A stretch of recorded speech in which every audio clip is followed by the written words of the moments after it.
Sir सबसे पहले तो बहुत बहुत स्वागत है आपका।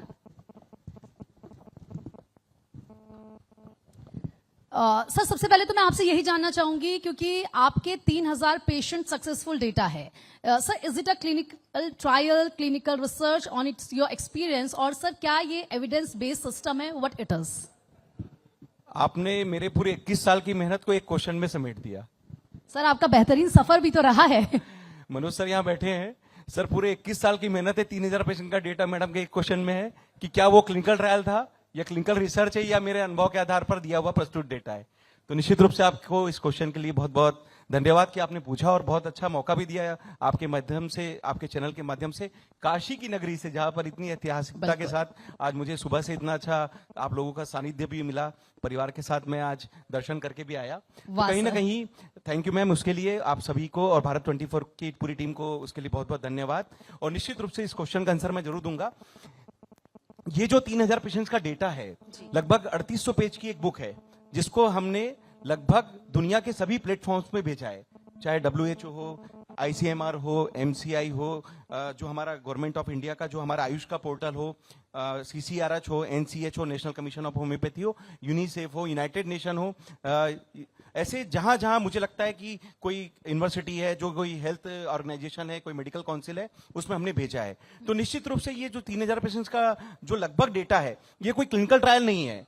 क्लिनिकल ट्रायल क्या होता है? एक्चुअली क्लिनिकल ट्रायल के लिए तो हमें कहीं से फंडिंग मिलनी चाहिए, किसी प्रकार से कोई प्रोटोकॉल दिया जाए, या फिर उसकी कुछ टर्मिनोलॉजी पहले से फिक्स होती है कि कंसेंट लिया जाए, उसमें कुछ डोजेस फिक्स होते हैं। पर चूंकि क्लिनिकल ट्रायल ये नहीं है, इसलिए क्लिनिकल ट्रायल और क्लिनिकल रिसर्च जो नहीं है, तो बना कैसे?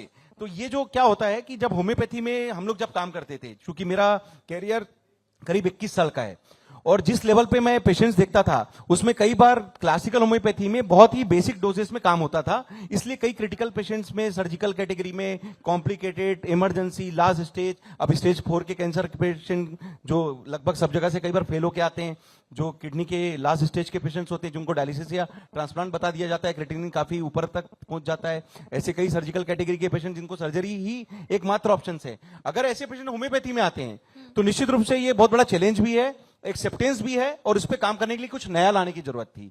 इसलिए ये जो मेरा अनुभव है, पेशेंट टू पेशेंट जो उनका क्लिनिकल डेटा जो हमें मिलता था, जो उनकी रिपोर्ट्स मिलती थी, उसके आधार पर हमने कुछ डोजेस चेंज किए।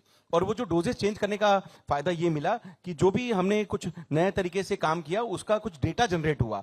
जो पहले की रिपोर्ट पेशेंट्स की और जो बाद की रिपोर्ट है, उसमें जो चेंजेस दिखे, वही सक्सेसफुल डेटा का हमने एक पूरा कॉम्बिनेशन लेकर आज 3800 पेज की एक बुक बनाई है, जिसका नाम दिया है मैंने vision of impossible to possible from the treatment of super speciality modern homeopathy, जो कि आप मेरे वेबसाइट पर जाकर, चैनल पर देखकर लगभग देख सकते हैं। और निश्चित रूप से इसके लिए हमें किसी परमिशन की जरूरत नहीं थी, क्योंकि मैं हिंदुस्तान में परमिशन की जरूरत नहीं होती। जी बिल्कुल, क्योंकि मैं एक विधिवत MD फिजिशियन हूं होम्योपैथी में।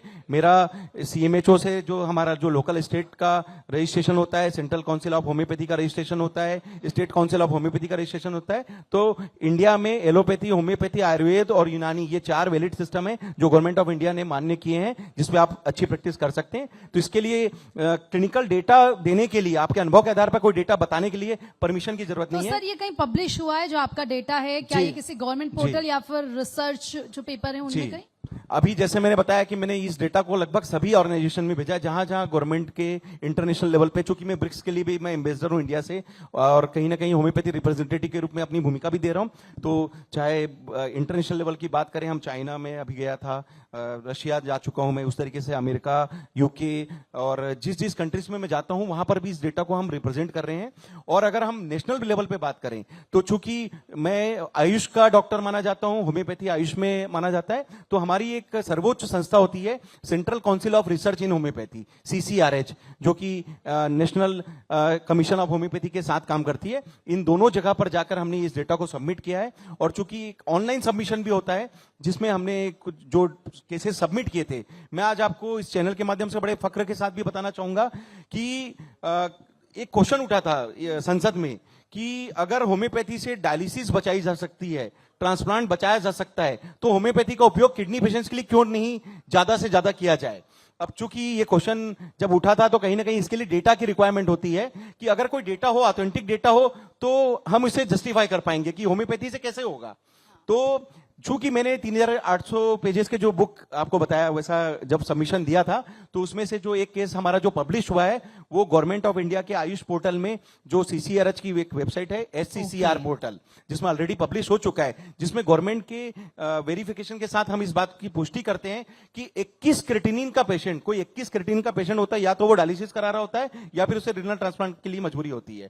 लेकिन ऐसा पेशेंट भी केवल सुपर स्पेशलिटी मोनोपैथी का कंसेप्ट से 1 महीने में क्रिएटिनिन 1 पर आकर मेंटेन हुआ, जिसका पूरा वेरिफिकेशन डेटा वहां पब्लिश हुआ है। और निश्चित रूप से ये केवल डेटा पब्लिशन नहीं है, वो गवर्नमेंट की स्वीकृति है कि ये एक तरीके से ऐसा भी होम्योपैथी से पॉसिबल है कि हम किसी की डायलिसिस जैसा ट्रांसप्लांट बचाने के लिए सुपर स्पेशलिटी मोनोपैथी का उपयोग ले सकते हैं। बिल्कुल सही, तो बहुत ही बेहतरीन काम है और इसके लिए एक बार जोरदार तालियां हो जाएं, Thank you. क्योंकि जिस Thank तरीके you. से आप लोग काम कर रहे हैं सर, वाकई ये सराहनीय है। अच्छा सर, आजकल का जो हमारा लाइफस्टाइल है वो पूरी तरीके से बदल चुका है, डायबिटीज हो जाए, थायराइड, एलर्जी और न जाने क्या क्या हो जाता है।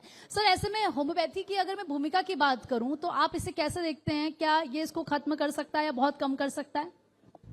होम्योपैथी का जो मूल स्वरूप होता है ट्रीटमेंट का, उसका मतलब होता है आपके खुद के रिस्पांस को वापस बढ़ाना, मेटाबॉलिज्म आपका मेंटेन करना, आपकी इम्यूनिटी रिस्पांस को बढ़ाना, और कहीं ना कहीं लाइफ टाइम जो ड्रग डिपेंडेंसी वाली केसेस हैं, जो कि आपने पूछा लाइफ स्टाइल प्रॉब्लम, जिसमें हम बात कर सकते हैं blood pressure, diabetes, thyroid, cholesterol, मिर्गी, माइग्रेन, ये कुछ ऐसी बीमारी है जिसमें अपन जिंदगी भर दवा खाने के लिए एक तरीके से माने जाते हैं। तो पेशेंट्स को कह दिया जाता है कि भाई अब चूंकि ये बीमारियां लाइफस्टाइल के साथ चलती है, इसलिए आपको जीवन पर्यंत इन दवाइयों का सेवन करना है। और कहीं ना कहीं उनके दिमाग में एक टेंशन भी होता है, एक स्ट्रेस भी होता है कि जीवन भर भी खाना है, और कहीं ना ऐसा भी हो सकता है कि इन दवाइयों के कोई साइड इफेक्ट भी हो।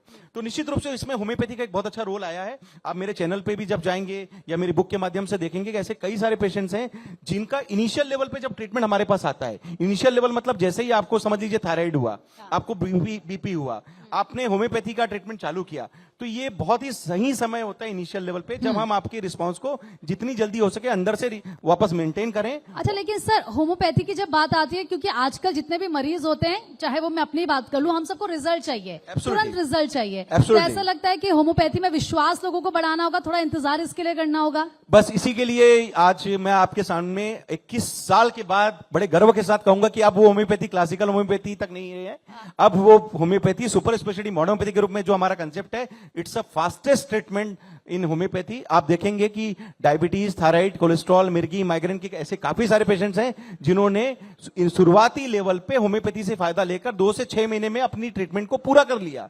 और पूरा करने का मतलब होता है कि उन्होंने जीवन भर दवाइयों खाने की जो प्रतिकूलता थी उससे भी अपना बचाव किया।